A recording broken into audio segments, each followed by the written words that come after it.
starts off with some aromatics. I had mentioned aromatics, and I guess it's something I learned from my grandmother. She would say that, ask her what's for dinner. She said, well, let me peel some onions and chop them up, and we'll figure out what we're going to have. All right, I guess, it's a starting point, but that kind of is, making sure, it always has been that way, adding an aromatic, which is a kind of a sweetness, the smells of it, the smell starts permeating the house and the kitchen, really good stuff. So here I'm dicing up a little bit of shallot. Shallot is a kind of cross between onion and garlic, but not. It's just kind of, people like to say that, but it's not. I'm also going to do a little bit of ginger, because when I do seafood, I love to have a little ginger in there. So again, I'm just slicing it thin, taking the fresh ginger and slicing a couple thumbs of ginger, and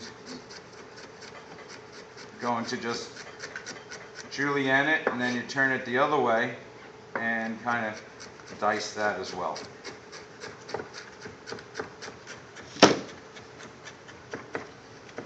Okay, so you got ginger and garlic here, and garlic is what I said, but I didn't put yet. So our garlic, what I'm going to do on our garlic, some fresh garlic cloves, and going to take that and kind of just smash it. Okay, and then after it's smashed, again, just dicing it up.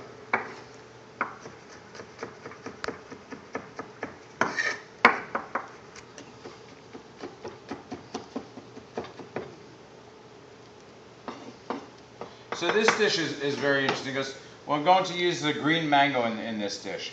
And a green mango, a hard mango, it's because it has a little bit of the acidity, so it's kind of sharp like a green apple. It has it also won't melt into the dish, so it will stand out. So as it cooks, you'll see that. So getting this cooking. Now, you came for a cooking tip, so let me give you one cooking tip here while we're here. Heat up your pan. Preheat your pan. Okay, as silly and as simple as that sounds, it's really important. Preheat your pan, so when you go to the pan, it starts cooking. And that's kind of what you want to do. You want to make sure that it's cooking when you get in the pan. A lot more flavor you can develop. You can develop a lot more texture as well.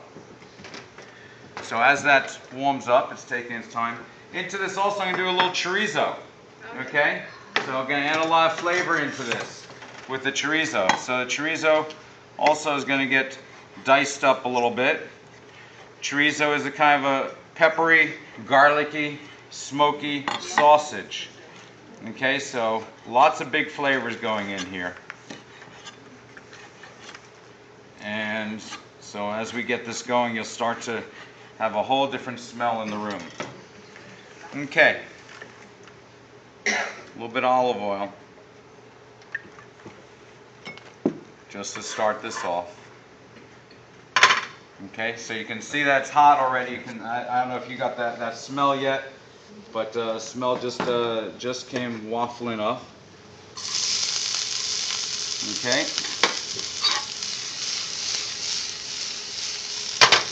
Olive oil, the shallots go in, the garlic goes in.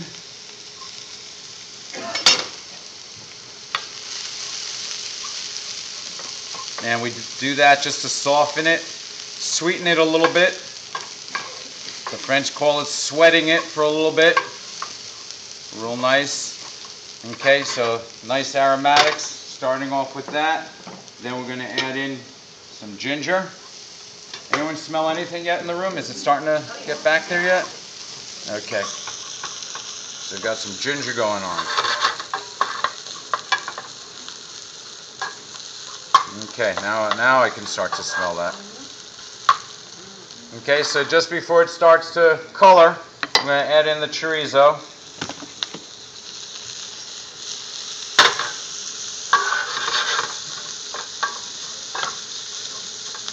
Chorizo is great. It adds just a nice dimension into this. It's going to add some nice flavors that you kind of don't expect when you're doing a curry. Kind of curry, people think of one dimension. as a curry, but there's so many different conventional ways to do curry, and so many different cultures that use curry and curry flavors. So using the chorizo really adds a real nice bite to this, and you'll see how that's going to add to that. What's the definition of a curry? Just because there's the curries with coconut milk, there's like the Indian curries, there's like so many different things that have like the main curries that. Yeah, you know what? Curries are all about that. That's a good question, because curries are about seasoning and spice. What a single curry is, it really does. It's not so. When you're talking about red curries and green curries, you're actually talking about colors of chilies. Right. Yeah. Okay, and it has shrimp paste, and it has different types of dried chilies or moist chilies. It can have lots of different flavors. Here, this is a Madras style, which is the yellow curry, which has turmeric in it. Guess what? Turmeric. That's where that comes from. So we're going to put a little bit in there for that color, and cooking it so it sort of cooks into the oils and the flavors. So you're going to start to smell that. You can start, really good. But curry, I would not try to define a curry for you here. The thing is, just lots. Curry, while we pronounce curry, it's not actually curry. In India, it's pronounced kari, as in Kari, and it's just a method of cooking. There's no specific way to cook curry. As he says, it's what you use in the curry. All right. So when they come over, the travelers, when they came over here, they mispronounced the word curry. And as I said, most curry powder that we have is made from turmeric. That smell is what I think is curry. Okay. Well. It's turmeric. Yeah. Well, no. You're not getting the smell from the turmeric. No. No. That was not the smell. The turmeric has a big flavor. Has a big color, but that's not. Smell it. That's not what you have there. What did you just add? Okay, I added coconut milk to it. I'm cutting some green mango here as well, so we're going to put that into it. Where Yes. did you buy that coconut milk? It looks very good. Whole Foods. It is a good I spent cookie. an hour in Whole Foods and I never found any. It's hidden there. It's there. Believe me. Yeah, exactly. I only saw coconut water, but not the coconut Yeah, milk. coconut water is different than coconut milk. As we know. So They've got to have it there. That's their brand. yeah. 65. Okay, so I'm gonna put in some of this mango.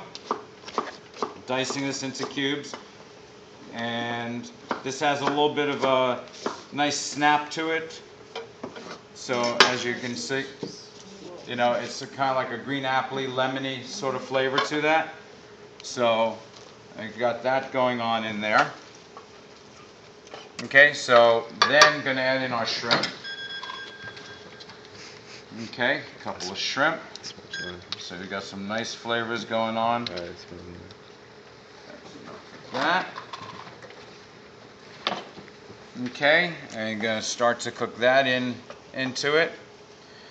In addition, I'm gonna add a little bit of kaffir lime. Kaffir lime is this wonderful little fruit, citrus. It's a lime. But actually, the better part is the leaf. The leaf of the kaffir lime. So when you're doing kaffir lime, what you want to do with the leaf is add in either the leaf whole, okay, which you can just tuck it in there, or you can take it and tear it apart, but the center has a little bit of a little stem on it, which is really not edible. So you want to make sure you don't leave that in. So if you're putting the whole leaf in, when you finish, you take the whole leaf out. If you're putting the leaves in without the center, that's fine. Okay, so you can do that. Where do you get that from? They have it there, but also you can buy a tree. There are a couple of trees, but very, very expensive.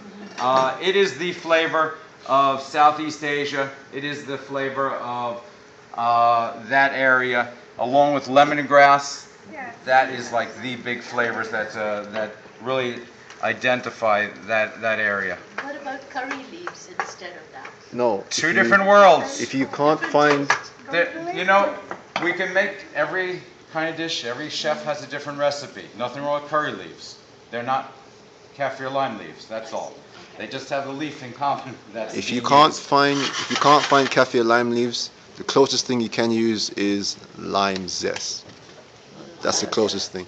Well, I but would actually find use lime kaffir- zest and orange zest with it as a combination. I wouldn't just leave it as lime zest. Again, so there's no real substitute Yeah. for kaffir lime leaf. So let's give this a taste just to see where we're at. That's coming along good. Just a touch of salt. Okay. And what I want to finish this with is actually a little fresh mint. Okay, and when I do mint, I just tear it right over this because again, it's those essential oils, those flavors. So that kind of fresh flavor is tremendous. What kind of mint? This is spearmint that I'm using with that. And so this is looking pretty good here.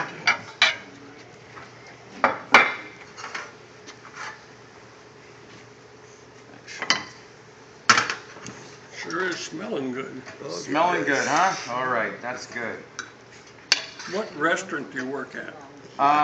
Chef Allen's is my restaurant, as well as I do a consulting throughout Florida and the Caribbean. Where is your restaurant? In Aventura, in South Florida, in Miami, rather.